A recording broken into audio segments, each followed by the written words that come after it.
Good morning, and thank you, Chairman Kiley, Ranking Member Adams, and distinguished members for having me here today. After AB 5 was signed into law in September 2019, I knew it was an existential threat to my career. Soon thereafter, I launched a public Facebook group called Freelancers Against AB 5 so that I could connect with other people to find out how AB 5 was affecting everyone, be it nurse practitioners, videographers, golf caddies, or whomever else might see my page and want to share their experiences.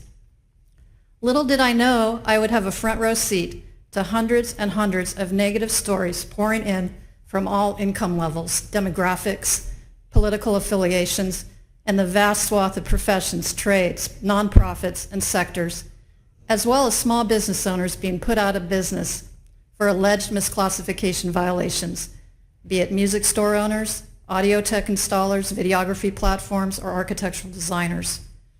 Even before the law went into effect in January 2020, I heard from hundreds of individuals who had lost their careers overnight after being given notice by their clients that they could no longer legally utilize independent contractors from California. I received stories about children's theaters closing, local bar bands unable to perform, interpreters sidelined by the law, and court reporters suddenly without assignments, to name a few. Entire sectors that have been negatively impacted by AB 5 include small and regional theaters, indie filmmakers, the spa and wellness community, wedding planners, nonprofit arts groups, and the freelance transcription profession, which is now all but extinct in California due to AB 5. Speech-language pathologists had to abandon their elderly patients whom they were teaching to learn how to swallow after recovering from a stroke.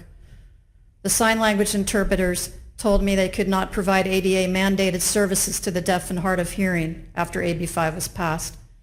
Seniors who had thrived with their self-employment opportunities were suddenly unemployable due to ageism in the workplace. Forensic nurses told me that AB 5 is detrimental to rape victims, especially at rural hospitals where without forensic nurses to perform forensic evidentiary medical exams, victims of sexual assault are subject to long wait times or substandard exams by untrained medical personnel. All told, within my group, we've identified more than 600 categories of professions impacted in some way by AB 5 and its ABC test. Despite the so-called exemptions for certain professions added in September 2020, the law continues to wreak havoc on legitimate independent contractors, entrepreneurs, and small business owners. Many exemptions come with caveats and fine print that make them nearly impossible to take advantage of. The law also creates a chilling effect in which businesses don't want to utilize independent contractors from California at all, even if there is a pathway to an exemption because there are so many potential landmines. Authored by former Assemblywoman Lorena Gonzalez, who now leads California Labor Federation, AB 5 represents a scorched earth approach to policymaking.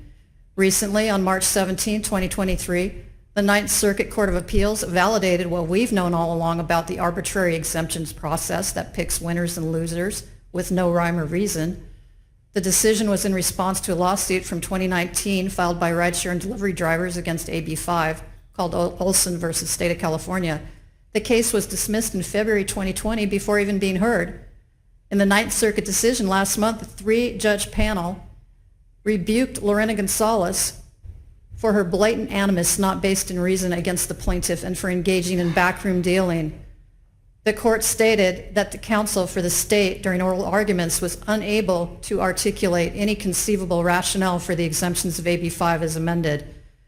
And the court stated it is plausible that AB 5 violates the Equal Protection Clause under the 14th Amendment as alleged by the plaintiffs, and that the bill borders on corruption, quote, pure spite and naked favoritism. The case is being sent back to the lower court for review.